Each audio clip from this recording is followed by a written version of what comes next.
Aida dari chapter 287. Kena omel. Mas Reiko, makasih ya. Aku udah diajakin naik semua mainannya. Wah, aku senang banget. Ya, tapi Mas Reiko jadi keberatan harus menggendong kamu terus, Lestari. Sudah ibu, gak apa-apa.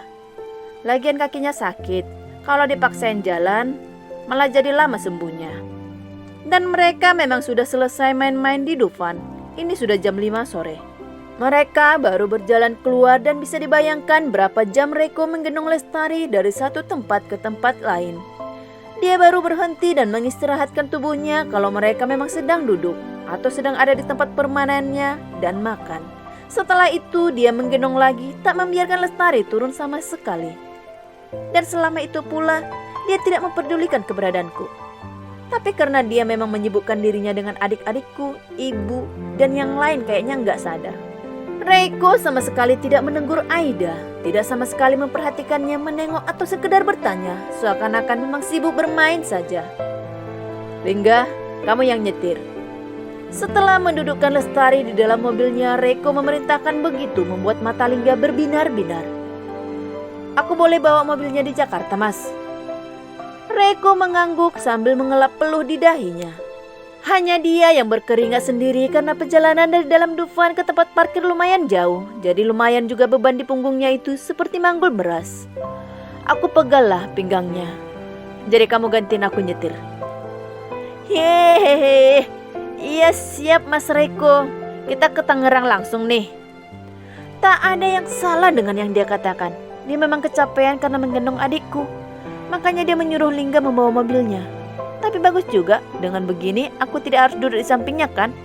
Atau dia memang menghindar, supaya aku gak duduk di sampingnya? Aida tak tahu mana jawaban yang benar dan yang salah. Tapi ada sesuatu yang memang terasa tak enak dalam hatinya.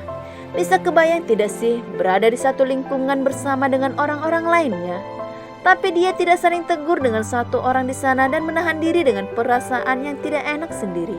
Mau menegur salah, tidak ditegur juga dicuekin. Awalnya memang Aida merasa kalau Reiko hanya mencari gara-gara padanya. Tapi pria itu menggendong adiknya berjam-jam dan hanya orang yang tulus saja yang bisa melakukan itu. Dia tak sama sekali menunjukkan sikap buruk di depan keluarganya. Dan ini malah menjadi bumerang untuk Aida sendiri dan membuat dirinya merasa serba salah.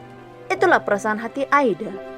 Dia jadi terbeban sendiri dan Aida juga tak paham.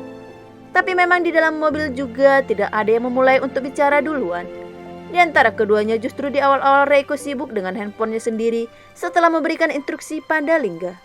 Kuliah yang benar ya, nanti kalau kamu butuh apa-apa bilang ke aku. Ya Mas Reiko. Malah obrolan ini yang didengar oleh Aida setelah beberapa saat mobil hening. Dua adik Aida sudah tidur lebih dulu, mereka kelelahan. Ibunya memang tidak tidur karena khawatir kalau Lingga ngantuk. Sedangkan Reiko barulah setelah dia menaruh handphonenya dia memulai percakapan dengan Lingga. Tapi kan aku belum mau kuliah Mas. Sekarang ini aku baru mau les. Sama aja, kamu harus benar-benar serius. Ini untuk masa depanmu juga kan? Iya Mas Reiko. Bahkan dia perhatian sekali sama adikku. Tidak mungkin keluargaku percaya apa yang dia sudah lakukan di apartemen. Kalau aku cerita pun dia benar-benar peduli dan paling aku yang disangka mengada-ada. Desik hati Aida lagi yang memilih untuk tidak memikirkan ke sana. Tapi bukannya aku harusnya berterima kasih karena hari ini dia membawa adik-adikku jalan-jalan dan membuat mereka bahagia. Ya Aida juga kepikiran soal ini yang membuat dirinya tak berani terlalu memikirkan ini berlebihan lagi. Dan perjalanan dari Ancol ke Tangerang lumayan jauh. Dia memilih untuk memejamkan matanya saja sama seperti dua adiknya. Bukankah tadi malam dia tidak tidur pulas juga? Makanya Aida sukses tidur cepat. Hingga Lingga menghentikan mobilnya di gang kosannya.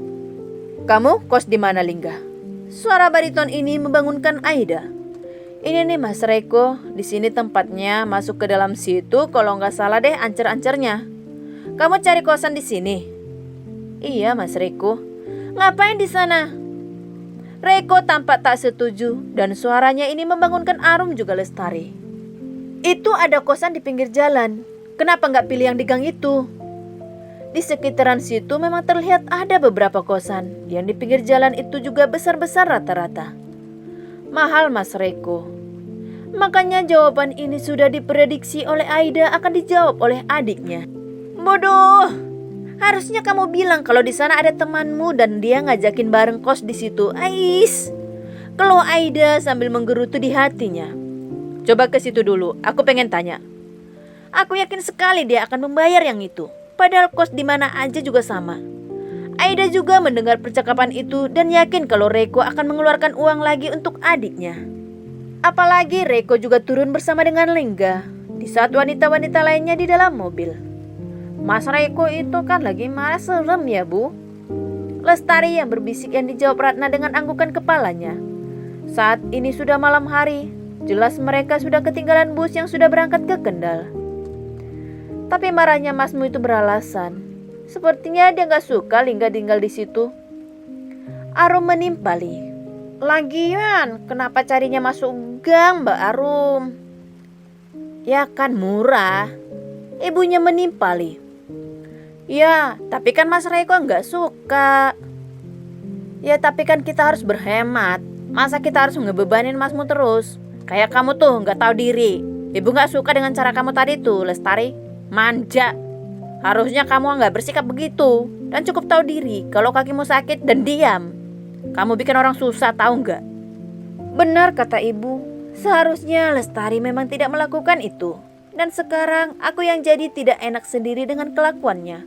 Aku malu dengan orang yang lagi diamin aku itu.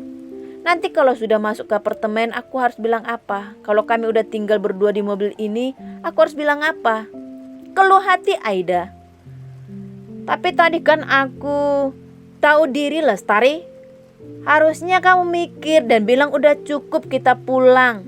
Kamu ini ya kecil-kecil manja. Dan apa-apaan juga tadi. Kamu bilang kalau kamu pengen kapan-kapan nginap di apartemennya Mas Reiko. Cuma karena keran airnya bisa otomatis keluarin air tanpa ada putarannya keran. Lingga di dalam agak lama. Makanya ibunya bisa mengomel begini dan Lestari pun hanya bisa diam dan menunduk. Ibu gak suka dengan caramu yang begini dan terus-terusan meminta ini dan itu. Tak ada pembelaan. Aida juga memilih diam dan membuang wajahnya tak peduli pikirannya sudah pening. Tapi kan yang nikmatin juga kan Mbak Arum sama Mas Lingga juga. Ibu gak suka dengan sikapmu yang seperti ini. Ngerti kamu? Mau yang nikmatin siapa? Ibu gak peduli. Wanita gak tahu diri. Apa ibu ngajarin kalian ngemis dan manja sih? Ratna memang dari tadi sudah menahan marah soalnya. Tidak pernah dia membiasakan anaknya yang meminta pada orang lain. Tapi melihat sikap Lestari seperti ini dia benar-benar kecewa. Apa sih yang dia rencanain? Apa dia mau bikin keluargaku punya kehidupan yang selalu saja berlebihan dan bermewah-mewahan? Memanjakan keluargaku sampai kami lupa kalau kami harus bekerja keras dalam hidup setelah aku pisah dengannya. Sambil mendengar omelan ibunya pada Lestari, Aida sempat berpikir begini. Aida juga sebenarnya menahan kesal untuk ini. Dia sama pemikiran dengan ibunya kalau mereka memang harus berhemat dan tak bergantung. Dia kecewa. Bu, itu mereka sudah datang, ucap Arum. Hapus air matamu Lestari. Pokoknya ibu benar-benar marah padamu. Kamu harus tahu ini dulu. Dan kamu tahu, kamu tuh adik ipar, cuma ipar. Dan ipar itu harus jaga jarak sama kakak iparnya, bukan muhrim. Meski dia bilang kamu adiknya, ibu gak suka kamu begitu. Ratna melanjutkan, karena Reiko tidak langsung membuka pintu tapi membuka bagasi sehingga dia sempat mengeluarkan kata-kata terakhir dari kemarahannya itu.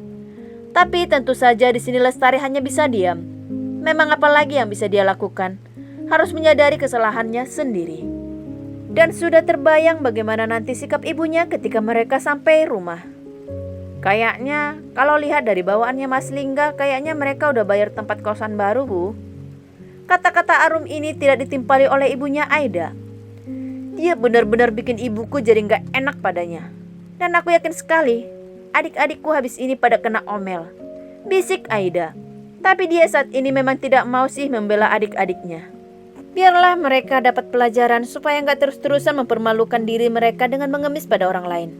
Malah begini tanggapan di hati Aida. Lihat Aida, perhatian suamimu pada keluargamu itu seperti itu. Kamu sebagai istrinya, kamu harus tahu diri dan memperhatikannya lebih dari ini. Dan Aida kembali kena omel oleh Ratna. Iya ibu. Kalimat itu pun terlontar dari bibir Aida yang tidak mau membuat ibunya makin emosi atau marah padanya. Ibu? Pintu Aida dibuka oleh Lingga dan memanggil ibunya. Itu membuat Aida keluar membiarkan Lingga mendekat dengan ibunya. Aku jadinya kos di sini, Bu. Mas Reko tadi bayar uang kosannya sampai 3 bulan. Lingga memang tinggal di kosan hanya selama itu dan setelahnya dia akan tinggal di asrama. Rana tak bisa bilang apa-apa.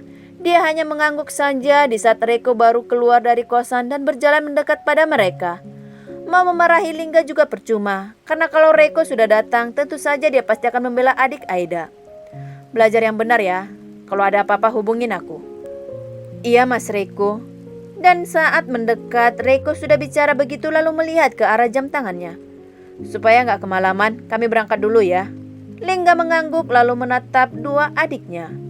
Aku titip ibu ya sama kalian berdua. Itu ucapan terakhir Lingga yang kini matanya sudah berair. Dia sebenarnya tidak tega meninggalkan ibunya sendirian di kampung. Dia laki-laki satu-satunya.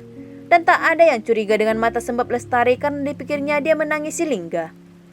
Sudah. Kamu ndak perlu nangis, ibu ndak apa-apa di sana. Lagian Pak Demuwaluyo itu seminggu sekali pasti datang kok. Ucap ibunya tak mau melihat putranya melemah. Maafin aku ya Bu.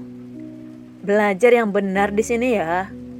Namanya juga ibu, pasti mendoakan dan tentu saja ada kesedihan yang ditahan olehnya, meski bercampur kesal. Ya sudah, ibu pulang gih, biar gak kemalaman. Gak perlu mikirin masalah itu. Reko yang menjawab lagi. Aku nanti anterin ibu sampai ke rumah. Jawaban yang sebenarnya membuat hati Aida lagi-lagi kena syok terapi dan ingin menjawabnya.